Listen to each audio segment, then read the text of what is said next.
All right, so here we are at the garden hive, my first and favorite hive. And one of the things I'm going to do today is to close this entrance so that they're back to using just a single entrance. Both are open because I had a second colony in this hive until last week, and I moved them to another apiary and gave them a full hive of their own. So now we're ready to get this back to one colony operation. All right, so I'm in the background. I was not at first veiled or gloved, so I'm doing that now. I took several stings last night trying to do a removal on a very defensive colony from the eaves of somebody's roof, or at least I thought that's where they were. Now I'm not so sure. And so, having recently had a handful of stings, I am being extra secure today just because I'm tired of it now for at least a little while. I don't get many stings from my own hives. I think, by now I'm at 2 from hives of my own, but one of those was when I was physically relocating this hive back when it had 2 colonies at night, and all of those things are kind of triggers for increased aggression. And so one of them got me while I was moving the hive, and before that one of them got me when I wasn't fully suited. But those bees that have African genetics, which is what I suspect I was dealing with last night, they will analyze your suit. They're gonna crawl over every inch of it trying to find a way in. And I had one sting got through my other set of gloves. They are leather in the hands, and I think it's a canvas or some sort of a tight woven fabric around the wrist and the arms. And they got through. They found the meeting place there and got through to get me. And then later, some of them somehow found a way to get into my veil, and one got me behind the ear. And before I put an extra hat on, some of them were able to sting me through the top of my veil, which is another thing that is not usual that they're able to do very well. So I took 2 stings on the top of my head, one to the wrist, and one to... All right, so we've got ventilation at the top, an entrance down there, and then 2 entrances that are closed. I at times have run those other bottom entrances for ventilation, but I've been persuaded by research that basically says the bees can manage most of their own ventilation from just a single hole. They can actually get it redirected where they want it without our assistance, the airflow that is. Right? I'll just let them chill in the smoke. Somebody once told me that the smoke is most effective about 10 minutes after you apply it. So I like to give them a few minutes. I don't wait 10 usually, but I like to give them a few minutes to chill out before I open the box. All right. So here's what you see when you open a box of this type. First, you'll see some small hive beetles scurrying for cover. And as long as you see a handful and they're not just running everywhere, you can deal with them by smushing the ones you find. I meant to bring some of my mint from my garden at home because I've been told that at least peppermint candies, the small hive beetles don't like them.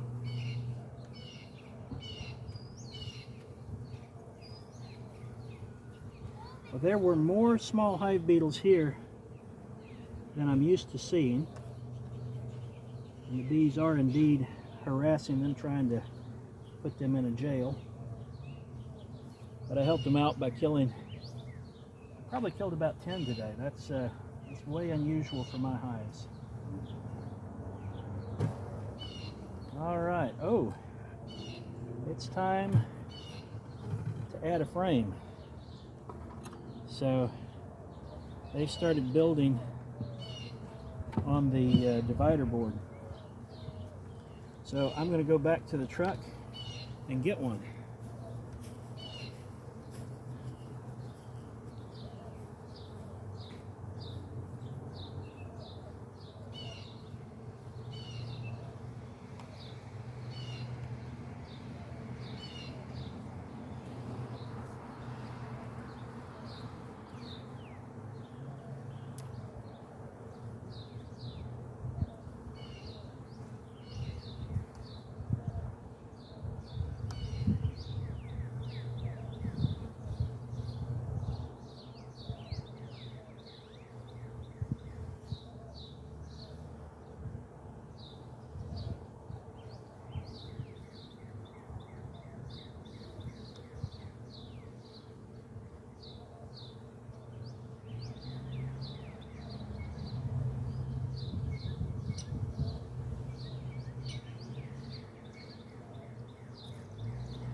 All right, so I've got 2 extra frames there that I'll add a little later. I'm going to shake these bees off.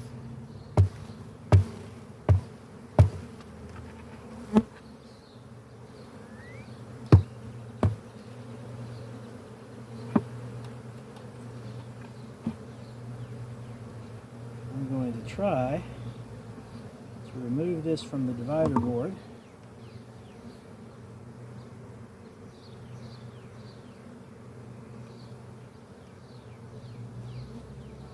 Stick it into or onto,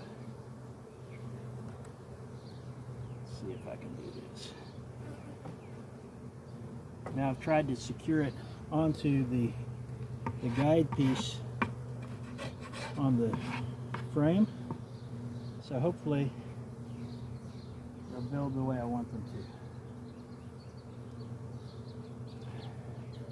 to. There's another piece they've done in a kind of wonky way. So I'm going to do the same with this on this side. I'm going to So here's what I did. I kind of folded a part of it over, and then I mashed from the other side into the frame, and then I mashed the folded over piece down. So I've got wax on each side to hold those. Now they'll have to do some repair, but it will be better than as if they had to start all over. All right, so we have 6 frames as we stand now, and I'm going to add 7 and 8. So here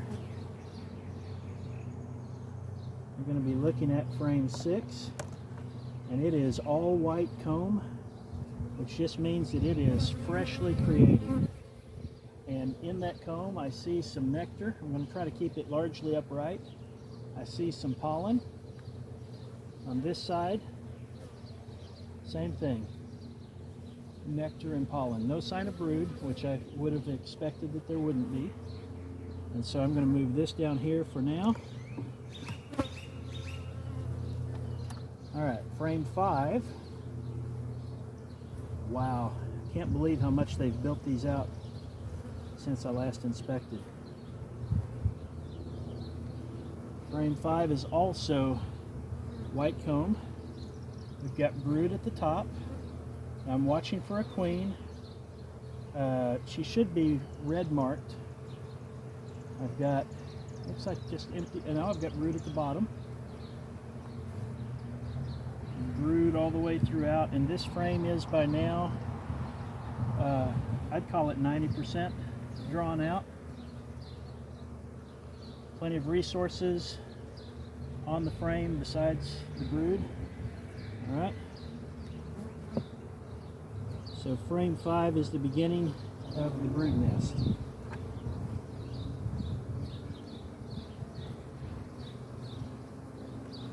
Frame 4. Ooh, it's heavy, which usually means quite a lot of honey, and that's what we see. There's probably 3 full inches of honey and nectar, some of it capped, most of it still drying, right there at the top. Below that we've got brood, and a lot of that is drone brood. On this side, at places we've got approaching 6 inches of honey. And then below that, brood and lots of it.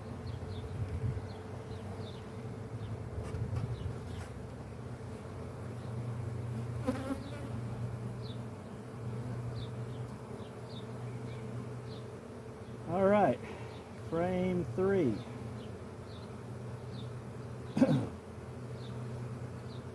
Smoke getting in my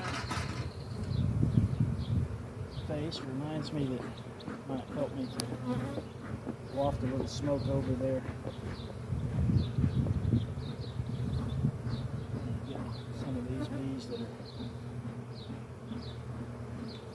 are all defensive about me. A little smoke.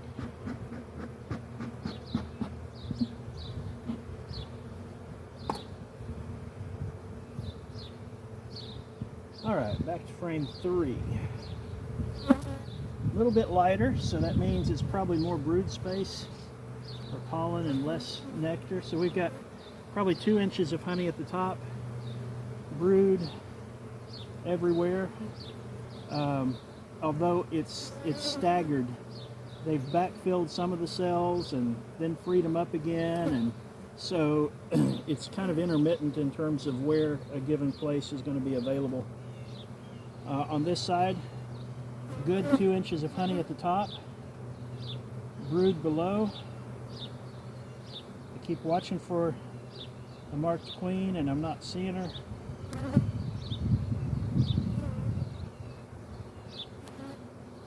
She's laying well wherever she is.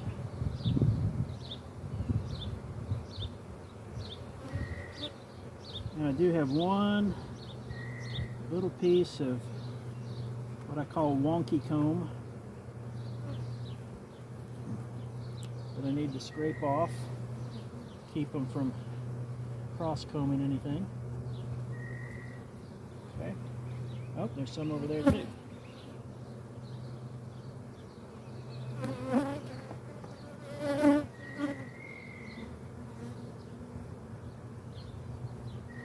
They did that because I didn't have those extra frames in there. There was a little bit of enough of a gap between the frames that they decided they could make some additional comb there when they were pressed for space. All right, now we're on frame 2. The smoke is getting me. Put it on that side.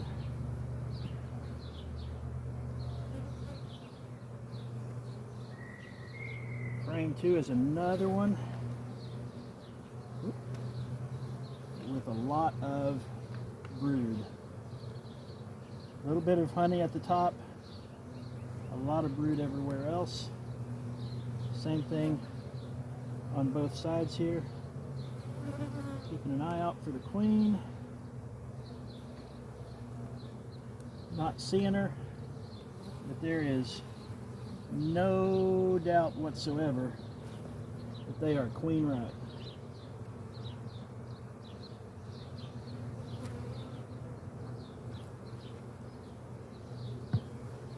Still see an occasional vagabond small hive beetle. In fact, there's one there. That one. Chase one and another one gets away from you. Alright, there goes one.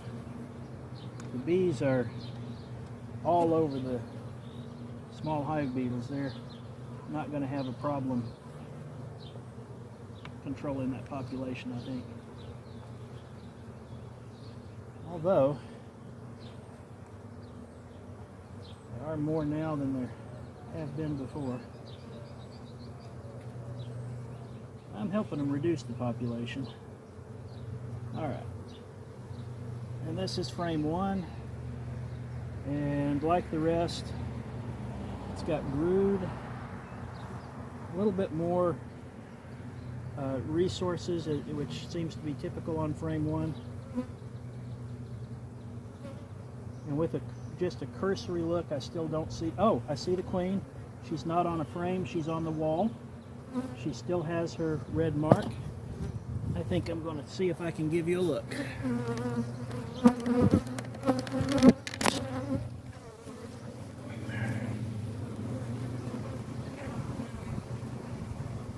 Well, she scurried away somewhere. Oh, there she is. It's hard for me to see what's being depicted on the camera. Right now, she is right down there. She looks big. She looks healthy. She's got her red mark on her there. There we go. Now the bees are getting pretty agitated with me. That's what I need to see. So I'm going to try to locate the queen again just to be extra sure that I do not crush her. Boy, they do have some hive beetles in here.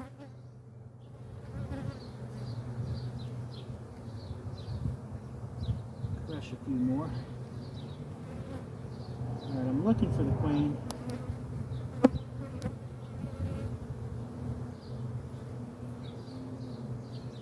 She's found a little place to hide, I suppose. Alright, so I'm just going to go ahead and start moving these back.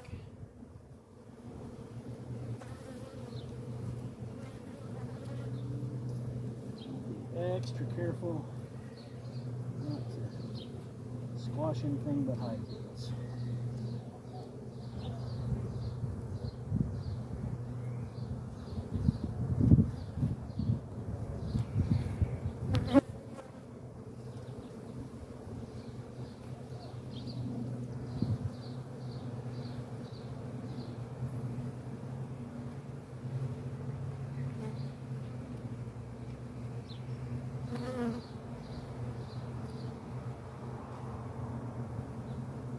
Got a bunch of them, both bees and hive bees.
those are the 6 hives that they had originally,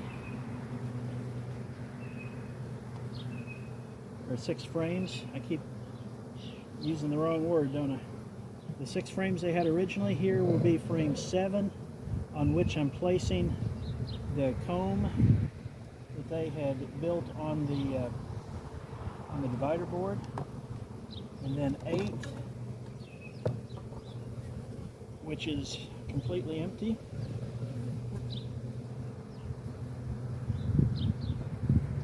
That should last them for at least a couple more weeks.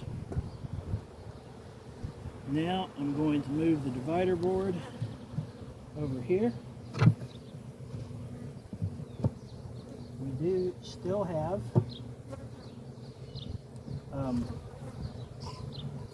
boy, I was underestimating how many hive beetles this one has. I may have to start using some Swiffer sheets or other traps, or try the mint trick.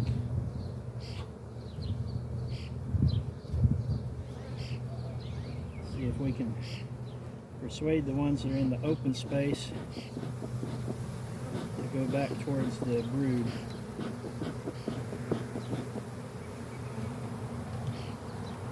Got them moving.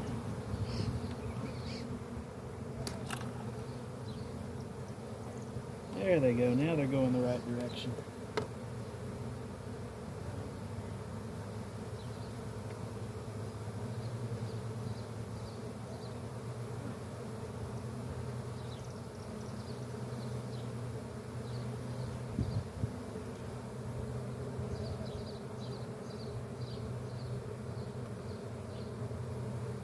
The funny thing about the hive beetles, bees they'll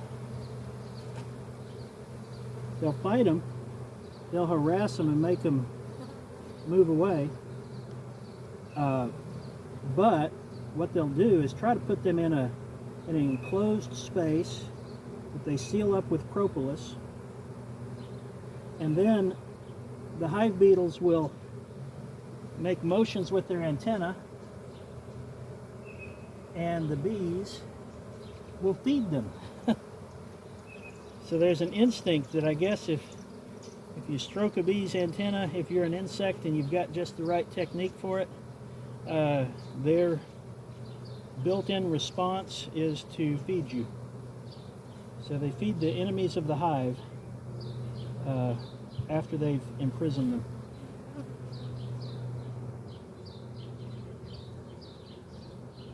When they come on a crawling hive beetle, they'll try to knock it over and sting it on the belly, or they'll just chase them around the hive until they can lock them up in some way.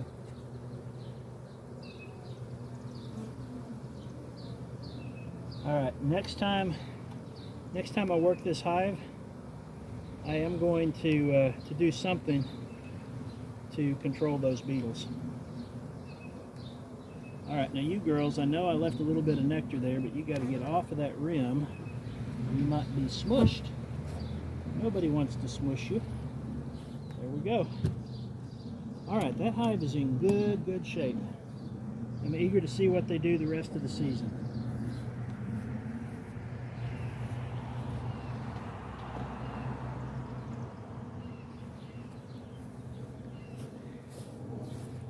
So like, share, and subscribe. Thanks for watching.